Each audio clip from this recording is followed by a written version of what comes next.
¿Te imaginas haber sido censurado por la iglesia? Que tu nombre haya sido tachado de tu propio libro al que le dedicaste gran parte de tu vida y que aún 500 años después de tu muerte la gente ni siquiera te reconozca, siendo uno de los escritores más importantes de México? Bueno, esa es la historia de Diego Durán y déjame te la cuento. Él fue un cronista muy importante de nuestro país que habló sobre la trágica y aún dolorosa conquista española que nos costó nuestra identidad y nuestra cultura. Pero, ¿saben qué? Creo que nos estamos adelantando un poquito. Vamos a conocer un poco de su historia. ¿Te has preguntado cómo se tiene memoria de sucesos que ocurrieron hace cientos de años? ¿No? Bueno, eso es gracias a unos textos viejísimos llamados las Crónicas de Indias. Eran textos usualmente escritos a forma de diario que recopilaban el encuentro entre las culturas, en especial entre los pueblos amerindios y los españoles.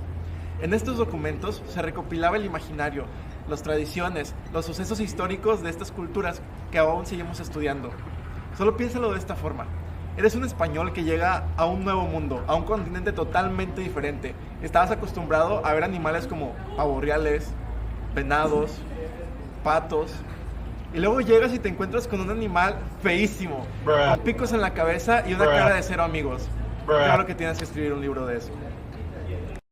Al parecer los españoles encontraron una gran cantidad de diversidad social, cultural y natural en la Nueva España, ya que las Crónicas de Indias fue el tren del momento.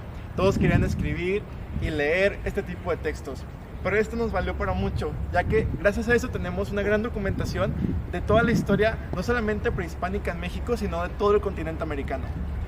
Es por eso también que nos suenan nombres muy populares de cronistas de su época, como Fray Bernardino de Sahagún, Bartolomé de las Casas e incluso el propio Hernán Cortés con sus cartas de relación. Pero qué curioso que nunca nos suena el nombre de Diego Durán. Es por eso que hoy te presentamos la historia del hombre al que le debemos que conozcamos gran parte de la nuestra. Fray Diego Durán nació en Sevilla, España, pero se mudó aquí a México desde muy pequeño. Toda su vida vivió prácticamente en zonas puerteras. De hecho, arribó al puerto de Veracruz y se instaló en Texcoco, una ciudad muy importante para los pueblos indígenas, ya que fue mandada a hacer por Nezahualcóyotl y se consideraba la segunda ciudad más importante del Imperio Azteca. Pero esto, ¿por qué es importante? ¿Por qué te lo estoy diciendo? Es demasiado importante considerarlo, ya que como te dijimos al principio, Diego Durán fue un gran cronista que estudió a detalle y a profundidad, con muchísimo interés, a los pueblos indígenas de México. Pero él no era indígena, de hecho era un conquistador de indígenas. ¿Por qué lo hizo? La explicación está en sus orígenes, ya que al estar rodeado de culturas indígenas durante prácticamente toda su vida, generó cierto sentido de cercanía con estas personas. Pero no nos confundamos que lo que sentía Diego Durán por los indígenas no era amor, no era admiración, ni un sentido de pertenencia. Al contrario, los llamaba ilusos. A su religión llamaba que era una simple fábula, un mito a más no poder. Como todo buen español de la época y como buen conquistador, pensaba que se debía difundir la religión católica entre los pobres indígenas. Pero bueno, su obra no buscaba documentar el pasado indígena en su momento, más bien era como una forma de manuales para poder identificar las prácticas, las creencias indígenas, para después poder reprimirlas en los monasterios, en los templos. Bueno, a fin de cuentas le salió el tiro por la culata, ya que su obra no se publicó hasta 300, 500 años después y no sirvió para estos manuales que él quería, sino que nos ayudó a poder reconstruir la identidad nacional que hoy nos define como mexicanos. En particular estoy hablando de las 3 obras que produjo Diego Durán durante toda su vida y que se recopilan en lo que conocemos como el Códice Durán, un libro que está en resguardo en la Biblioteca Hispánica, en España, y que puedes consultar sin ningún costo en este QR que te dejamos aquí en la pantalla. Pero bueno, ya basta de hablar de lo buena que es la obra de Durán. Ahora sí, vamos a ver por qué afirmo que es tan buena.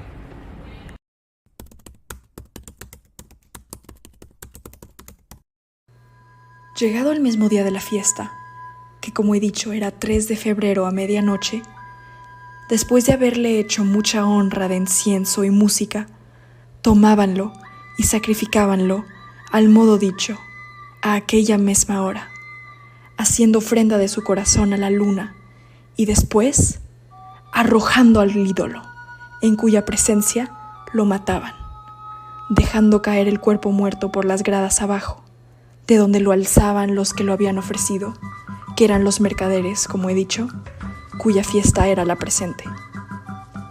y alzándolo de allí, llevábanlo a la casa del más principal, y allí lo hacían guisar en diferentes manjares para, en amaneciendo, estando ya guisado para celebrar la comida y banquete, dando primero los buenos días al ídolo con un pequeño baile, que mientras amanecía y se guisaba el indio que había sido semejanza de Dios se hacía, el cual bailecito junto a una candelada hacen hoy en día las mañanas de fiestas principales. Lo primero que Durán escribe es el libro de los ritos, la parte más antigua de este valioso manuscrito. Una de las más grandes investigadoras de Durán, Paloma Vargas, lo resume como un tratado sobre la religión mexica, en el cual se ofrece una recopilación detallada de todos los rituales, ceremonias religiosas de los aztecas y otras culturas indígenas, su fuerte conexión y devoción a lo divino y aquellos ritos asociados a cada una de estas deidades. Por ejemplo, en este fragmento Durán habla sobre la ceremonia y sacrificios que le eran ofrecidos a Quetzalcóatl, dios de los mercaderes, descrito por las observaciones de Durán como un ídolo con cuerpo de hombre y cara de pájaro.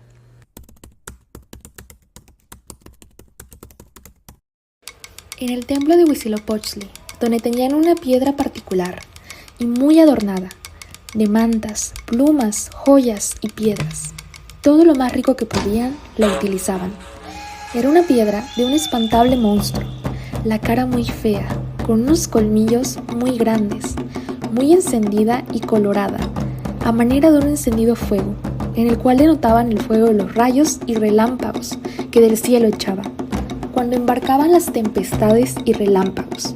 Tenía un gran plumaje, a manera de corona, todo de plumas verdes y relumbrantes, muy vistosas y ricas.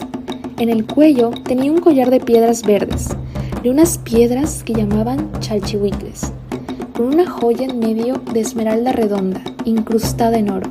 En las orejas tenía una piedra que llamamos de hilada, de los cuales colgaban unas ajorcas, a causa de que los más principales, valerosos y ricos hombres acudían a él con sus ofrendas, con aventajadas piedras y joyas ofreciéndoselas.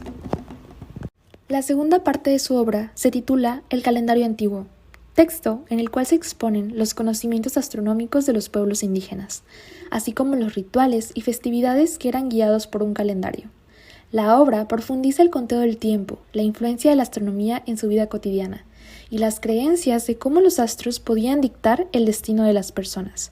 Este texto nos permite una interpretación de los ciclos según los aztecas y una comprensión más profunda sobre la relación entre el tiempo, la naturaleza y el ser de acuerdo con la cosmovisión indígena. En el fragmento notamos esta carga natural y como guía la vida prehispánica, hablando de ciclos, de lluvia, tradiciones y dioses.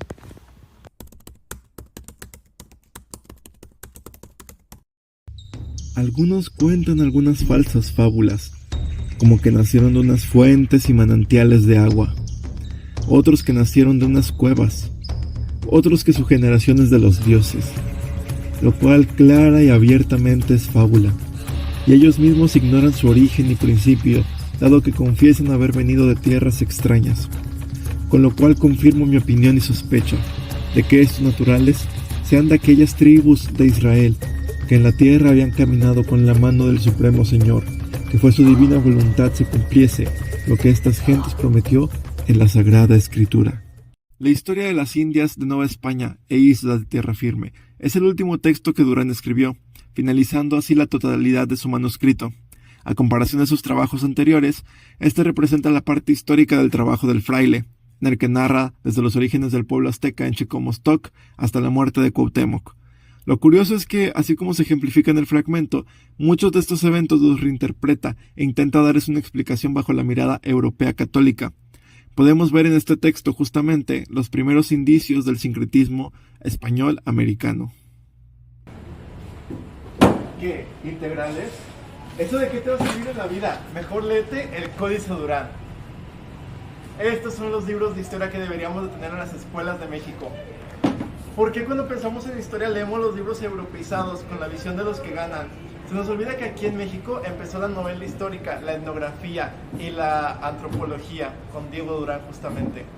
Entonces, ¿Por qué no lo leemos? ¿Por qué no conocemos nuestra historia, nuestros imaginarios, nuestras tradiciones, nuestros sucesos históricos desde la visión de los que nunca se cuentan, nuestros pasados amerindios?